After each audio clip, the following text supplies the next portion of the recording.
How did I know this was a scam? There were a series of red flags right from the get-go. I got a random text message on a Sunday evening. Most jobs don't contact you on the weekend, and certainly not randomly. The text message exchange was intentionally vague. I was then handed over to someone who contacted me on WhatsApp. Genuine businesses will not contact you on WhatsApp like this for jobs, especially not randomly. The profile picture was of the typical type, an incredibly fake, almost stock image bordering on soft-core porn type deal. They contact you from a random recruiting company. The job sounds too good to be true. Work at home, well-paying, extremely easy. Most easy-to-do jobs pay less. Harder and more dangerous jobs, or ones that require more expertise and degrees, earn more. There are exceptions, but this is rare. They start off by trying to gain your trust. They are extremely friendly, acting like they want to become your friend. This will play more importance later. I'm sure Jenny and Alyssa are fake names. In fact, they may or may not even be females. There's a chance they are actually men, and most likely nowhere near where they claim they live. I worked as a telemarketer for a short time in a small, very sketchy company much like this. I was told to use fake names that sound as ambiguous, essentially white or black and easy to remember, nothing that sounds the slightest bit too ethnic. We read off scripts, and when asked questions, had to give vague answers. The boss never told us where he got the numbers we cold called from. We were forced to ignore when potential customers, victims essentially, got angry and keep calling them. If they blocked our numbers, others in the office would call them, or we'd call from another number and change our fake name. We never did know what happened once we were supposedly successful. This was for some insurance deal, which may or may not have really existed. Don't even know. It was run by one bloke pulling all the strings, and we were his puppets. In the beginning, when I said I was almost a chef, they repeat what I said, just slightly rewording what I said. The WhatsApp contact is also extremely vague. They claim to be job coaches, mentors, or use similar titles. They send you to a fake website. I don't know if they use your information or try to hack you from their end, so I treaded carefully. They don't know you and want your social security number over WhatsApp. Genuine companies would never do this. Luckily, they didn't actually get to the point of asking me, but I had a fake social security number at the ready just in case. Link for that is below. When I tried to joke around, they took it wrong.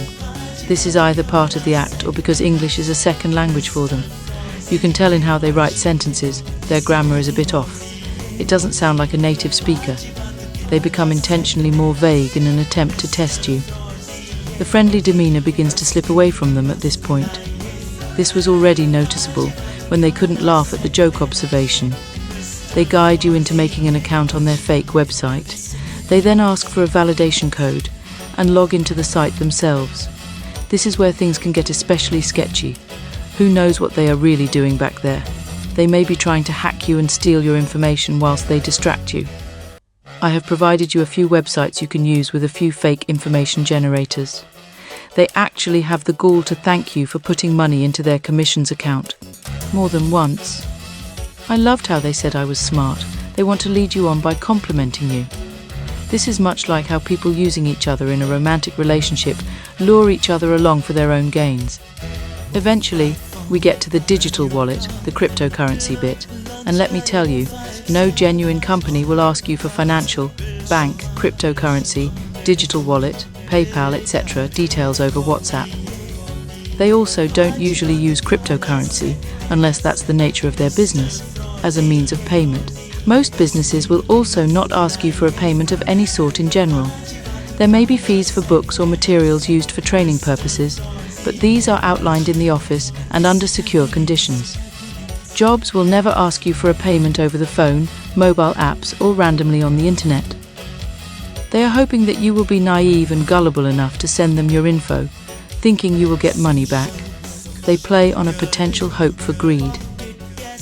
I stalled them by claiming I had to call Kirby and ask him if I could use his account and have his info. When I plugged in the info on the website, I got errors. This may or may not have been intentional on their end. This is also why I made sure to use fake account details. I don't actually use cryptocurrency as a rule, for I know next to nothing about it. If you notice, they said the deadline was 11 and that things had closed. It was around 10:30 when they announced this. They are clearly not in the same time zone. New York and Florida, where they said they are from, are both in the same time zone. When this doesn't work, they start discussing about sending them money. This is purposely worded in a tricky way so as to distract potential victims.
Hello.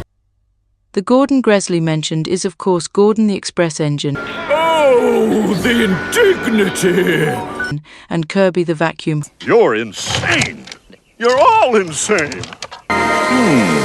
Shag carpet. Ha ha ha ha ha. I want to thank Kit Boga for inspiration and education, which allows me to share this with you. I am not associated with him, but I do recommend watching his videos. He does excellent work.